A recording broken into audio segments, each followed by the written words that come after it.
Celtics find themselves down 0-2 in their series against the Knicks. Boston came into the second round as heavy, minus 900 favorites, but blew two 20-point leads in back-to-back games. Now they're going to look to get right in a hostile road environment, and they'll need their stars to step up their games.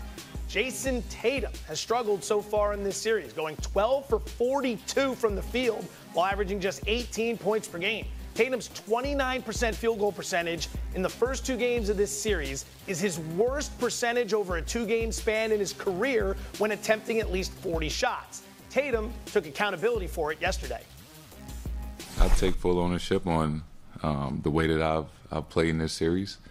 And, can't sugarcoat anything. I need to be better. And, I expect to be a lot better. I take responsibility for us not at least getting a shot up at the end of the game.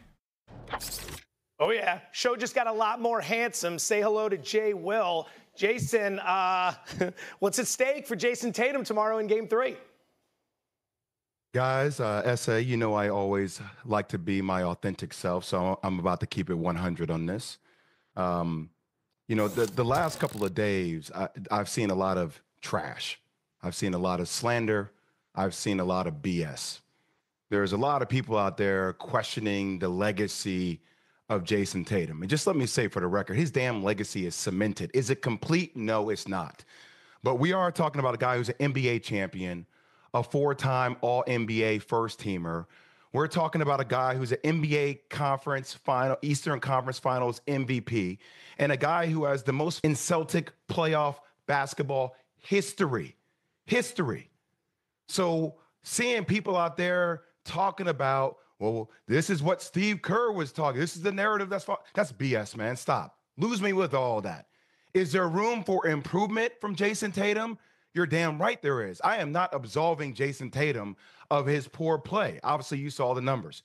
29% from the field, 25% from the three-point line. But the last series, my man did average 31 points per game.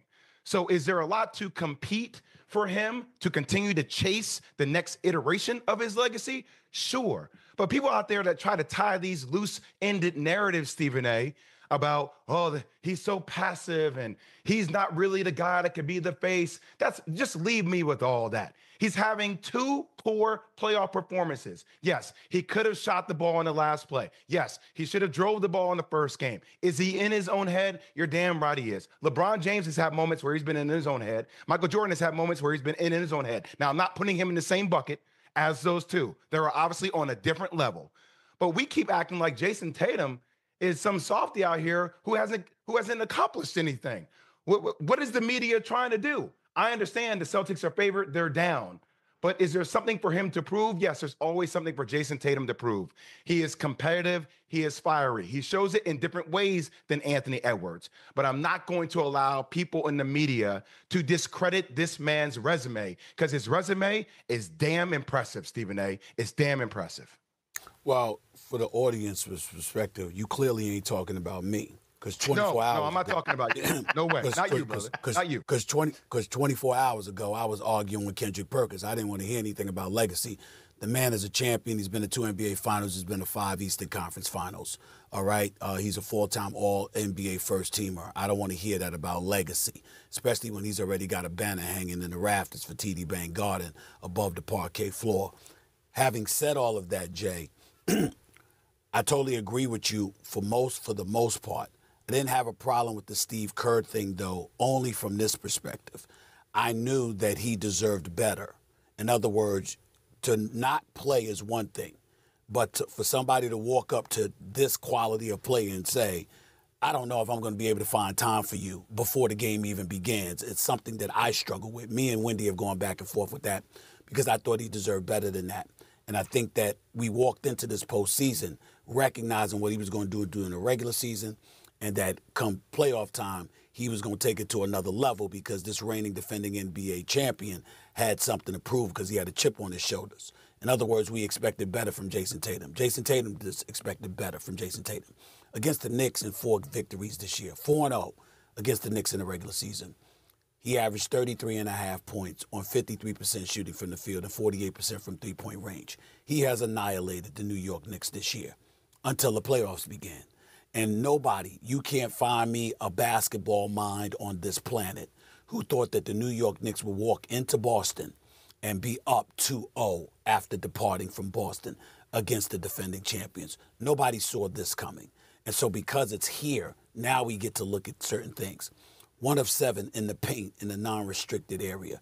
1 of 8 from mid-range. 5 of 20 from three-point range. 2 of 14 on all shots in the fourth quarter and overtime. 1 of 7 in clutch time, okay? So I'm looking at all of these things and I'm like, what the hell is going on? We know this is not going to last. It can't last. But say for the sake of argument, it did last.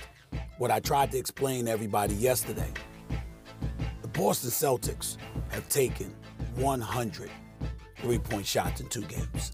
They've missed 75, the most in the NBA history, over a 2-game stretch. They missed 75 three-pointers. 48 of those shots have been uncontested three-pointers. And for the audience out there, uncontested is a defender is either 6 feet or further away from you. Basically, nobody's within 6 feet of you. They've had 48 of those shots, and they've shot 25%. They've hit 25% of those. So they're just missing. For some reason, they just can't find the ocean right now. I don't believe that's going to last. But if it lasts, we need to say why. It's not about choking. It's not about panicking. It's not, oh, my Lord, your legacy is tainted forever. It's nothing about that. It's just that for a series, if you have that many open shots and you're missing those open shots, you're just missing. And that's what we are to deduce from all of this. Joe, do I want to get dragged into the Tatum Olympic thing again? Yes. I don't really want to do it. Do it.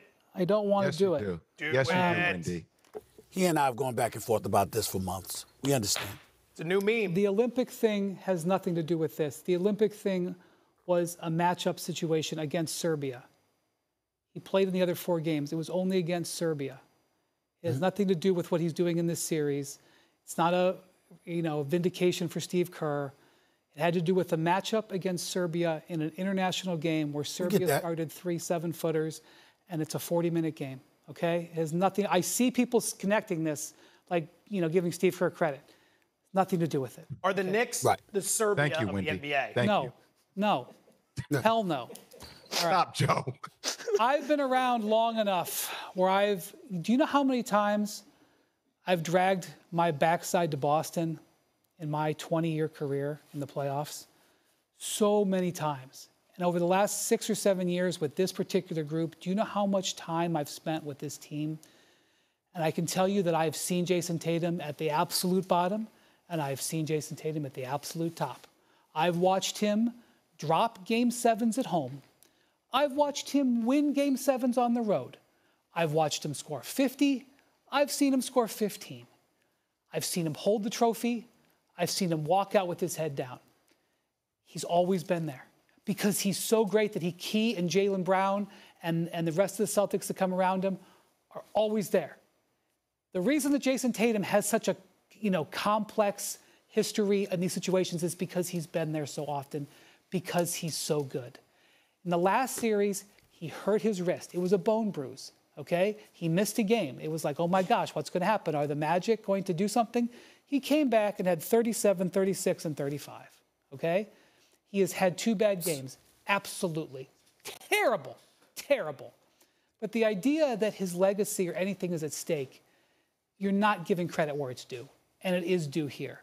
You can both say that he is a flawed player and that he's a great player and he's a very accomplished player. And what happens tomorrow is not going to define. Can I say one thing real quick? Yes, go ahead. One thing real quick.